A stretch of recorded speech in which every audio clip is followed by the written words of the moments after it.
pada kesempatan hari ini tuh kita akan melakukan proses pemberian kapur dolomit ya, yang kita taburkan di pinggir seperti ini. Itu yang sudah ya. Nah, di bagian sana sudah seperti ini ya. Yang mana kapur dolomit itu mempunyai manfaat penting itu dua ya. Manfaat penting kapur dolomit yang kita gunakan itu dua kalau saya ya. Yang pertama bisa dijadikan sebagai pembena tanah. Terus yang kedua bisa dijadikan sebagai pupuk.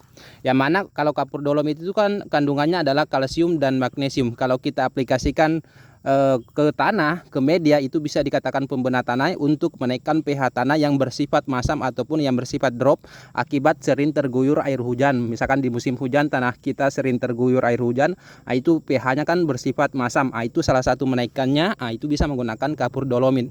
Terus yang kedua, kapur dolomit itu kan kandungannya kalsium dan magnesium, yang mana kalsium dan magnesium itu adalah unsur hara makro sekunder, sangat dibutuhkan tanaman dalam jumlah yang sedikit. Yang mana manfaat magnesium itu untuk menghijaukan daun, membantu proses fotosintesis ataupun membantu pembentukan klorofil daun.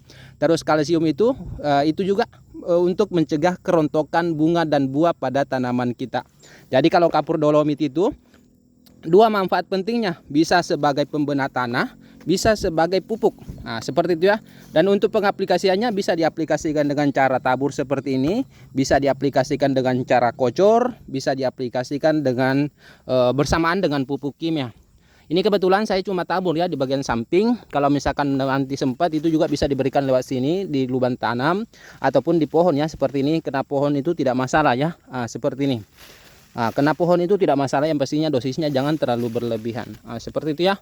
Yang pastinya kapur dolomit itu bisa kita gunakan dari awal sampai akhir ya, masa pertumbuhan, masa pembuahan. Apalagi kan kalsium itu penting kita berikan di masa pembuahan untuk mencegah kerontokan bunga dan buah, dan agar tanaman kita tidak gampang terkena penyakit. Oke, itu ya beberapa manfaat penting pemberian kapur dolomit ataupun kapur pertanian.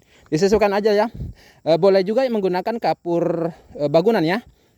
Kalau misalkan di daerah kita tidak ada kapur bangunan, kapur dolomit, itu bisa alternatifnya menggunakan kapur bangunan. Cuma dosisnya mungkin agak dikurangkan dikit lah, kalau misalkan kita gunakan kapur dolomitnya 1 genggam. Mungkin kalau kapur bangunannya cuma 3/4 genggam ataupun 1/2 genggam seperti itu. Mau diaplikasikan dengan cara tabur, mau diaplikasikan dengan cara kocor. Kalau kocornya itu tidak masalah ditambahkan dengan pupuk kimia ya. Misalkan saat pengocoran kita gunakan kapur dolomit ditambah NPK, itu juga tidak masalah. Diberikan pada lubang tanam seperti ini itu juga tidak masalah ya. Seperti ini. Oke, semoga bermanfaat.